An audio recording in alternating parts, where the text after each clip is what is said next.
All right. Test. Test. The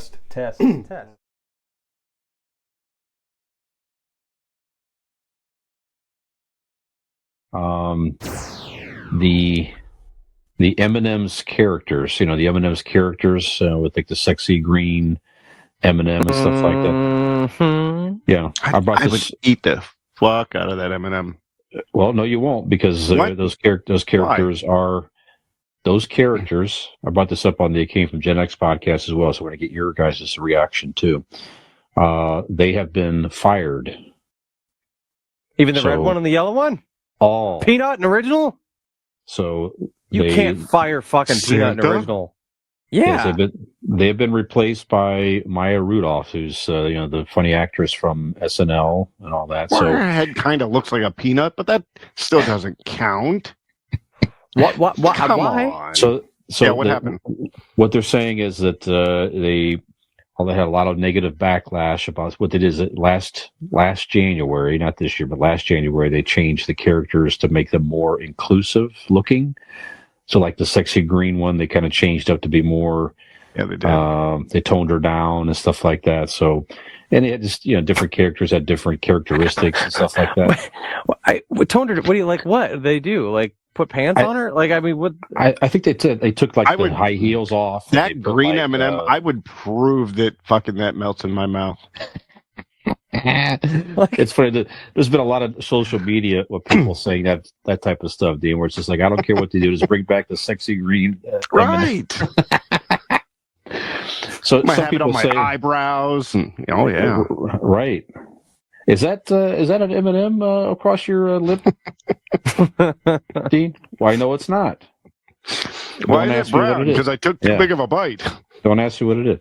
No, but it's so some people think it's just another stupid Super Bowl ad publicity stunt where they're kind of quote unquote, they're on permanent hiatus until further notice, and then they'll bring them back at the Super Bowl or something dumb like that. So people were offended by the revamp of the characters? They were complaining. Yes, they were complaining about the revamping of cartoon characters selling M&Ms, cartoon M&M characters. Yeah. So then put them back to what they were. That doesn't make any sense. Right. Or ignore dumb people. That's another option. Or that. Yeah. Who has the time and effort to complain aloud about M&Ms and what they look like in commercials? I just told you, dumb people who have no joy in their lives. They have unfulfilled lives, and they choose to lash out at things.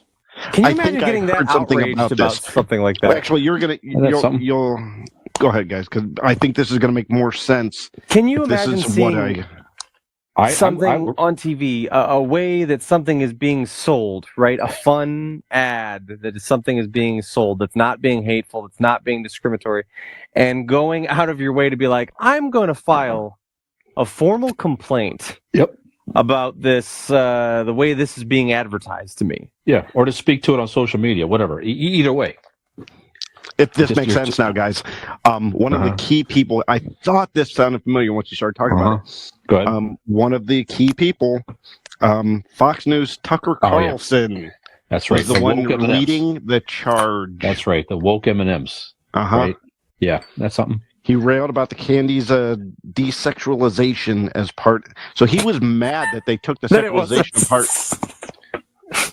Because he's probably, because that's what he dreamed, because he's got probably such a vanilla sex life that he's in missionary style with his wife, who's just dreading that pasty white stick on top of her, is thrusting 4 times and coming in her.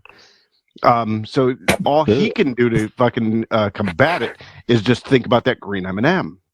Maybe. And if not, he's going to go in like 5 pumps. But he pictures that sexy candy coated M&M and comes in 4.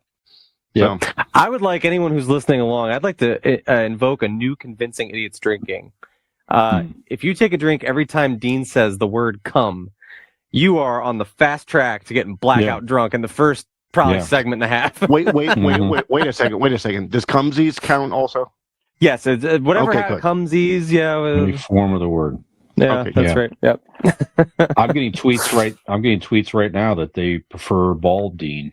Our fans. They're outraged. They can look at my dick then. Who's on better behavior? Yeah, so it's just interesting. It's another way. I mean, obviously, I have to believe that someone like a Tucker Carlson doesn't really probably believe that. It's just no. He's a character. He's playing a character. I don't know what he actually gives a shit about anything. Yeah, the liberals are doing this or that, and look at this. Look what they're doing now. You know what? Let's all start all this crap. Yeah. Well, that's bullshit. I actually want to start a campaign to either cancel or change Tucker Carlson, because when they desexualized him by taking that fucking bow tie off, let's bring the bow tie back, because they took away his little sexiness when that bow tie went away. So let's start a campaign, everybody, to rail against the desexualization of Tucker Carlson. There you go. Hashtag rail Tucker Carlson. Rail Tucker Carlson. I mean, who didn't look at him and his bushy little hair that you wanted to take that bow tie and just jam him into your gut? Come on, everybody. Let's get Tucker Carlson back being sexy again. That's right. Yep. Fucking dolt. There you go. Yeah. We have a new T-shirt on our merch store coming up soon. We have a lot of them. Yeah. Hashtag rail Tucker Carlson. Yeah. I like. Yeah. Can we have a shirt that just says Cumsies? Sure. Yeah. I'll get Robin on making those right now. Right. Yeah. I'll get the photo with you, Dean, with the eyebrow we put out there today on Twitter and stuff like that. I'll just.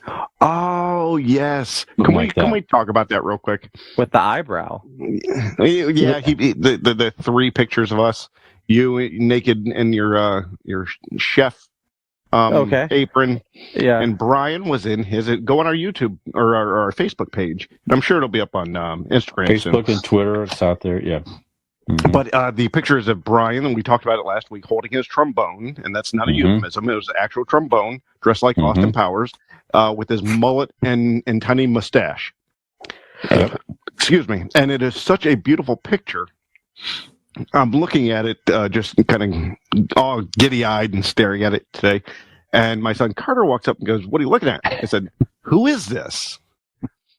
And he goes, he starts giggling. He goes, I don't know. Who is that? What is that? Is that real?